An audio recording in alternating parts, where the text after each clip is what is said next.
right. There's a ton of people to thank after a game like this, and so I'll try to make it quick. But first and foremost, thanks to Clark Hunt and the Hunt family. Just an amazing ownership group to work with, and Clark is the brains behind this outfit, and he's the smartest guy I know. So I'm very happy and very privileged to work with him and follow his lead on this whole operation. Obviously, Mark Donovan.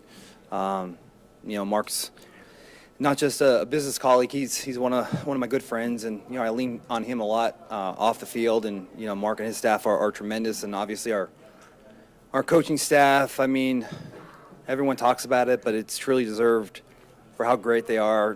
Coach Reed and his staff, and Coach Spags and his staff, and what a great job by Coach right off the bat there on that fourth down going for it. I mean, you knew this was a game that you're going to have to really score points to beat this team. I mean, this is a phenomenal football team. So, he knew the dynamics of the game, and, that's why he's a first ballot Hall of Famer. My personnel staff, can't thank them enough for all the hard work they do off the field. And, most importantly, our tremendous fan base. I joke with my staff. I mean, this game, I know it was a tight game. I know it came right down to the end, but this game was won on Christmas Day when we beat Pittsburgh and we got home field advantage. Because I think when you have two teams like this playing against each other, it really just comes down to who has the home field advantage and who's going to get one pivotal stop. So very fortunate and thankful and blessed to have this game at home, and that was a difference. So certainly thank the Chiefs Kingdom for all their support. And had this game been played anywhere else, I don't know if the outcome would have been the same. So being at home and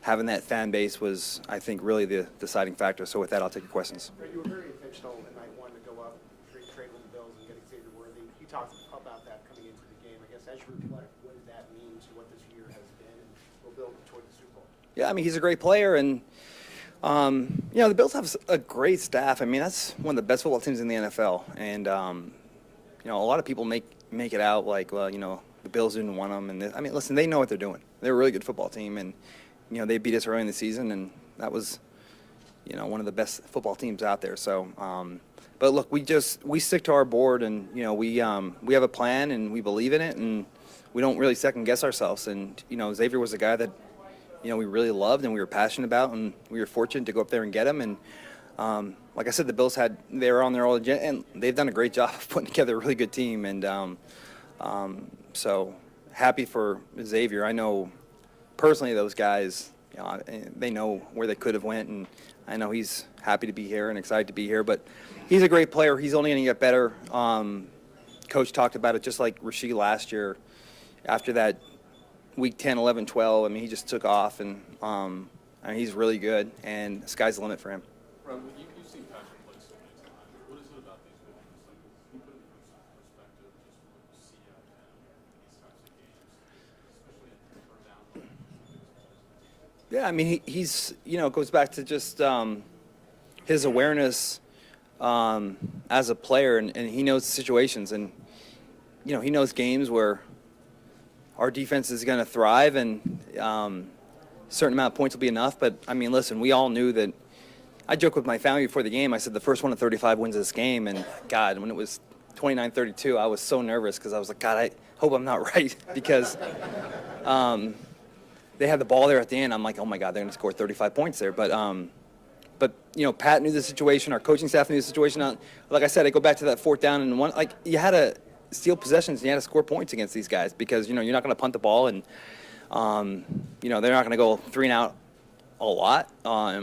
We got the stops when we need it, and that's why Spags is great, and that's why he's the best at what he does. But timely stops and situational football. That's why this team is so successful, because we really thrive in those situations.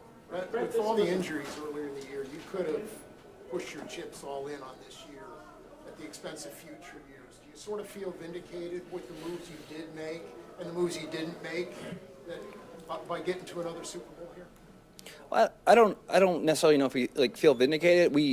I think we're always aggressive, and it goes back to the leadership of Clark. I mean, Clark does a great job of keeping. I'm super aggressive, and that could be dangerous. And so having Clark's leadership and guidance is a blessing, and it's that kind of great balance where he gives me the green light when he feels like it's appropriate, but at the same time, I mean, we try to be smart and very decisive in what we do. But at the same time, I mean, we have a good group here, and we plan to be successful for a long time. And we just have to be smart, and it's that delicate balance of being disciplined and aggressive. There is a fine balance, and that's why it's a complete group effort between my staff and Clark and the coaching staff. Last two will go by, and then Todd. Go by. Brett, as you went through the season, long period of winning sort of crazy and close games at times, what gave you faith that was building something instead of maybe something worrisome? Well, I think that's kind of been the blueprint over the last few years. I think when you win so much in this league, you line up every week and you're getting teams' best shot week after week. And, we're not – I think everybody, when they play us and they come to Arrowhead or we go to their stadium, it's kind of like a litmus test for where their organization is. Okay, we're playing the Chiefs. How good are we? Well, now we'll see. And, so we're getting their best every week, even when we're not at our best. And I think that kind of builds character and it builds, toughness. And, we're going to see, the best that teams have to offer week in and week out. And so when we do get to the playoffs, I mean, we're going to be mentally challenged and mentally hardened to a degree that when we get into these situations, I mean, our guys aren't going to flinch, and I think you see that time after time. Brett, you guys had to cut ties with Kareem back in 18. Came full circle. He's been such a big part of what you do. What your feelings are for him and how happy you are for him to get. Yeah, I mean, so excited. I mean, there's a kid that obviously it was a tough situation years ago. But, I mean, the kid has grown and learned, and he's so grateful to be here, and we're so grateful to have him. I mean, it's really a blessing for this to come full circle and for him to be out of this organization. And, he did some great things with Cleveland. But it's always special to come full circle and to see him and the way he has grown and developed as a person, both on and off the field, is great. And I'm so happy for him. And he's been so critical to our success. And he's a phenomenal football player. And like I said, I'm just blessed that it worked out and that he's back here and hopefully we'll have continued success with him. Thanks, Brett. Yep. Thank you, guys.